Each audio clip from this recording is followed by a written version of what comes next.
தமிழையும் தமிழ்நாட்டின் உரிமையையும் போற்றும் தமிழ்நாடு நாள் நவம்பர் 1 உருவானது எப்படி?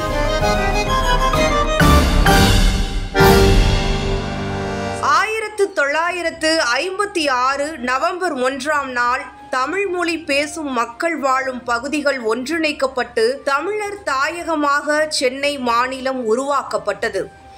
அதன் வரலாறு நீண்ட பின்னணி கொண்டதாகும். இந்தியா விடுதலை அடைந்த பின்னர் மொழிவாரியாக மாநிலங்கள் ஏற்படுத்தப்பட வேண்டும் என்ற கோரிக்கைகள் எழுந்தன.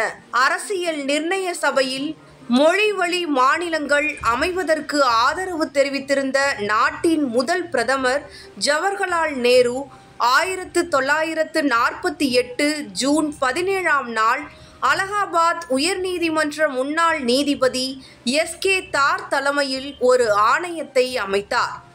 ஆனால் இந்த ஆணையம் இந்தியாவில் மொழி வழி மாநிலங்கள் அமைப்பது தேவையற்றது. நிர்வாக வசதிக்காக மாநிலங்கள் உருவாக்கப்பட்டால்தான் புவியியல், இயற்கை வளங்கள் சார்ந்த பொருளாதார மேம்பாட்டுக்கு வழிவகுக்கும், நாட்டின் ஒற்றுமையும் பாதுகாக்கப்படும் என்று பரிந்துரை செய்தது. தார் ஆணையத்தின் பரிந்துரை நாட்டின் பல்வேறு பகுதிகளில் கொந்தளிப்பை ஏற்படுத்தியது. இதன் விளைவாக தார் ஆணையத்தின் பரிந்துரை மற்றும் மொழிவாரி மாநில பிரிவினை பற்றி ஆராய 1948 டிசம்பரில் ஜவஹர்லால் நேரு, வல்லபாய் பட்டேல் மற்றும் பட்டாபி சீதாராமையா ஆகிய மூவர் கொண்ட குழு ஒன்று அமைக்கப்பட்டது. இக்குழு JVP குழு என்று அழைக்கப்பட்டது. 1949 ஏப்ரலில் இக்குழுவும் மொழிவாரி மாநிலங்கள் அமைவதற்கு எதிரான பரிந்துரையையே அளித்தது. பாதுகாப்பு அடிப்படையில் மாநிலங்களை பிரிக்க வேண்டும் என்று JVP குழு அறிக்கை தந்தது. இதற்கு கடும் எதிர்ப்பு எழுந்த நிலையில் 1952 அக்டோபர் 19 மொழிவாரி ஆந்திர மாநிலம் அமைக்க கோரி பொட்டி ஸ்ரீராமுலு சாகும் வரை உண்ணாவிரத அறப்போராட்டத்தை சென்னையில் தொடங்கினார். 58 நாட்கள் உண்ணாவிரதம் இருந்து 1952 டிசம்பர் 15 அன்று உயிர் நீத்தார். இதனால் ஆந்திராவில் பெருமளவில் வன்முறை வெடித்தன. காவல்துறை துப்பாக்கிச் சூட்டில் 10 பேர் பலியானார்கள்.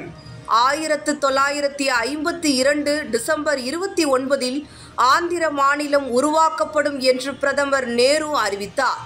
இதன் பின்னர்தான் தெலுங்கு மொழி பேசும் பகுதிகள் இணைக்கப்பட்டு அக்டோபர் 1, 1953 ஆந்திர பிரதேச மாநிலம் உருவானது. ஆந்திராவை தொடர்ந்து பிற தேசிய இனங்களும் மொழிவாரி மாநிலங்கள் கோரிக்கையை எழுப்பின. நேருவின் அரசு உச்சநீதிமன்றத்தின் ஓய்வு பெற்ற தலைமை நீதிபதி ஃபசல் அலி தலைமையில் KM பணிக்கர், NS குன்ஸ்ரு உள்ளிட்டோரை கொண்ட மாநில மறுசீரமைப்பு ஆணையம் ஒன்றை அமைத்தது. இதனிடையே தமிழ்நாடு, கர்நாடகா, கேரளா ஆகிய 3 மாநிலங்களையும் ஒருங்கிணைத்து தட்சிண பிரதேசம் என்று உருவாக மத்திய அரசு திட்டமிட்டது.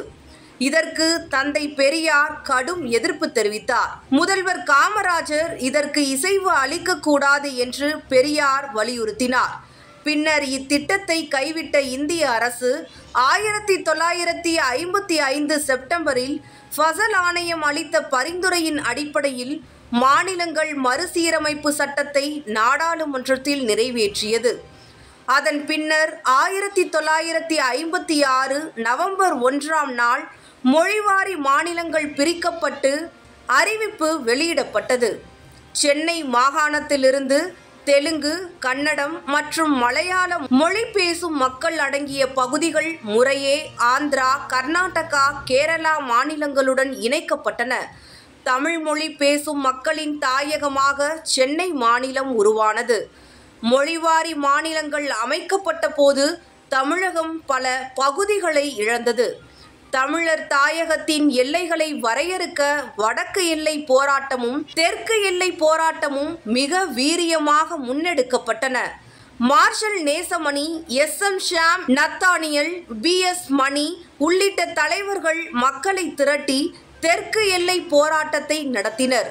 வடக்கு எல்லையை காப்பாற்ற சிலம்பு செல்வர் மாப்போசி அவர்கள் தலைமையில் போராட்டம் நடைபெற்றது. பேரறிஞர் அண்ணா எல்லை போராட்டங்களுக்கு ஆதரவு நல்கினார்.